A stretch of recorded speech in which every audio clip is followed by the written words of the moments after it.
Guys Sandhikharka आइपुग्यो हामी होइन बेलबोटको ठाउँमा अर्घाखाँची बेलबोटको छ मैले अर्घाखाँची हामी चाहिँ ब्लग बनाउँदै हिँडिरह आइज केटा र आइज आइज यसो ध्यान दिएर हिँड्नुपर्छ होइन बाटो पनि एकदम अप्ठ्यारो अप्ठ्यारो छ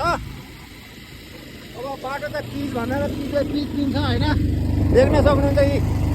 यहाँ अब गणेश सर यसो राइटरको हिसाबले गाडी चलिरहेछ होइन केही बोल्न चाहनुहुन्छ सर यो बाटोलाई अब बाटो चाहिँ एकदम बबाल छ अर्घाखाँचीको बाटो हो हजुर। होइन बाटो एकदम दामी छ हजुर हजुर हजुर आज चाहिँ पूर्णिमाको मेला पनि रहेछ यहाँ चाहिँ हाम्रो दिदी बहिनीहरू एकदम हिँडिरहनु भएको छ हजुर हजुर हामी चाहिँ सन्धिखर्कको यात्रामा छौँ एकदम रमाइलो पल भइरहेको छ होइन देख्न सक्नुहुन्छ गाइजी गाडी चाहिँ राइडरले भन्दा नि बढी स्पिडमा छ हाम्रो गाडी है देख्न सक्नुहुन्छ तपाईँहरूले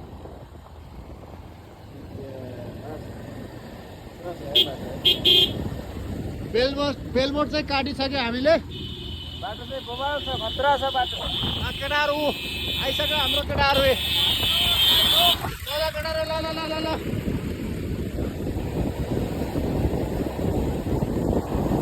केही बोल्नु न हो केही बोल्नु